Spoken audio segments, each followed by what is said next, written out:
صباح الخير، جود مورنينج عليكم يا حلوين. فلوج جديد من الساعة 8 صباحا بعرض مصر بورسعيد. يا ترى هنعمل ايه؟ متحمسة جدا جدا جدا، من زمان ما عملناش فلوج. يلا بينا نبدأ فلوج النهاردة. احنا جود مورنينج عليكم. يلا هنا لبست وجهزت، وهو ده الاوتفيت اللي انا هلبسه لخروجة النهارده وفسحة النهارده، لان انا هنزل من الصبح. وهننزل يا جماعه من الصبح بدري قوي قوي زي ما انتم شايفين كده، في الساعه 8 والجو حر، فانا حبيت البس حاجه خفيفه وانطلق يا جماعه. انا مش عايزه اقول لكم اصحى الساعه كام. انا هقول لكم ان انا نايمه الساعه 4، نايمه الساعه 4 وصاحيه الساعه 7 عشان اقدر انزل الساعه 8. طيب هتقولي يا روني حد ينزل الساعه 8؟ اقول لكم يا جماعه، احنا النهارده هنخرج خروجه من بتاعه زمان.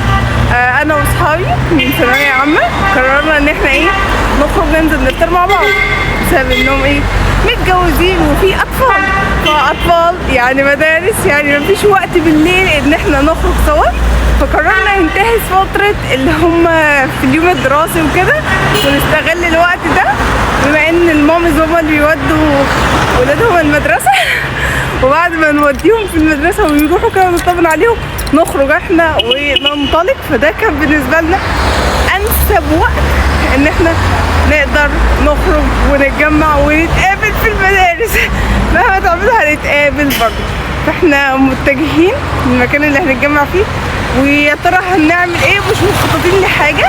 الحاجه الوحيده ان احنا مخططينها ان احنا نتقابل ونقعد نرغي شويه ونقضي وقت لطيف مع بعض. دي اهم حاجه بصراحه. فيلا بقى بينا ونفلوج مع بعض. من زمان ما عملناش فلوج، انا اكسايتد جدا بالفلوج دي، ويومنا هيمشي ازاي الله اعلم. بس عايزين ان شاء الله هي حاجه جامده جدا في عروض المصري. يلا بينا. حاجه كمان، احنا اصلا نعرف بعض من ثانويه عامه. انا كنت في مدرسه عالم الدين، فقررنا نعمل حته نوستالجيا ان احنا كلنا نتجمع عند عالم الدين ونخطط هنروح فين، لان احنا اوريدي مش مخططين هنعمل ايه، فمفيش ديستنيشن معينه رايحينها لسه. لما هنتقابل هنروح ونقرر. فقلنا خلاص يبقى نتقابل عند مدرستنا اللي جمعتنا، اللي هي مدرسه عالم الدين في بورسعيد. ومحظوظه ان انا كنت في مدرسه عالم الدين. يلا لو انت بتتفرج على الفيديو ده قول لنا، او قول لنا انت كنت في مدرسه ايه في ثانويه عامه.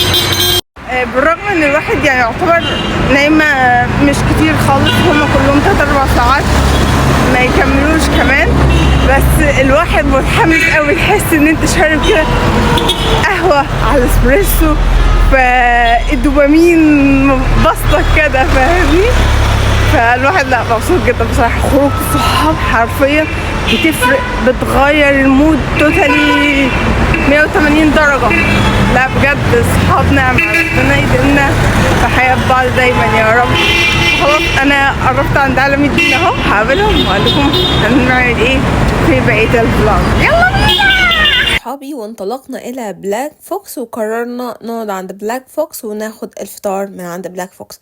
بلاك فوكس عنده طبعا مشروبات، كل انواع المشروبات، شاي قهوه نسكافيه سواء كمان هوت او ايس، وكمان عنده فطار مميز جدا بيعمل توست. التوست عنده بصراحه انواع كتيره جدا، فاحنا النهارده هناخد الشاي بتاعنا مع توست بسطرمه من بلاك فوكس. هو عنده كذا نوع توست، بس انا بحب اكتر توست بحبه من عنده وجربته كتير جدا التوست بسطرمه، بيعملوا محمص قوي.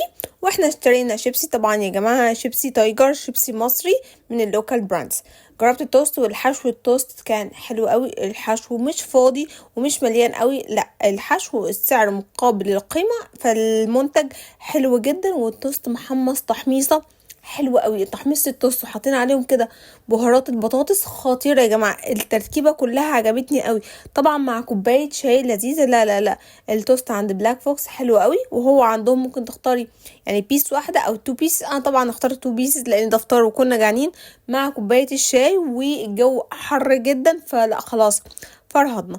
بعد ما فطرنا وشربنا الشاي واتبسطنا وقعدنا، قررنا ان احنا ما نروحش في مكان تاني يا جماعه، نفضل قاعدين في بلاك فوكس لان الجو كان حر والدنيا بدات تبقى شمس قوي.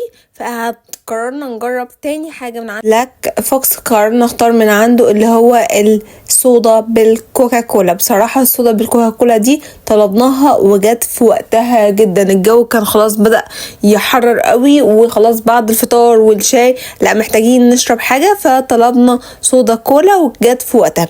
بعد كده فضلنا نعمل شوية تيك توك ونطلع الهبل والجنان ونفكر ايام زمان ونفتكر ايام زمان. وحقيقي يا جماعة هنا بتاع نيلي وشريهان وخالته صباح التيك توك ده اكيد عارفينه، حلو قوي. واخر حاجة هنختم بيها يومنا كوباية نسكافيه عشان نروح البيت نكون شربنا كل انواع الكافيين اللي احنا محتاجينها ونرجع على الشغل على طول. وبجد كان من احلى الايام اللي انا قضيتها. النسكافيه بتاع بلاك فوكس يا جماعة مميز جدا، هو مفيهوش اسبريسو كتير بس ليه نكهة كده معينة بعشقه حرفيا من عنده. اكتر حاجة بحبها النسكافيه من عند بلاك فوكس، ويا سلام لما يكون نسكافيه كراميل، بس انا خليته يشوف صوص الكراميل. بس كده اخيرا خلصنا الخروجه ورجعنا البيت الساعه 1:15. كانت خروجه جامده جدا جدا وبسطنا وهيبرنا وعملنا تيك توك كتير جدا جدا جدا جدا.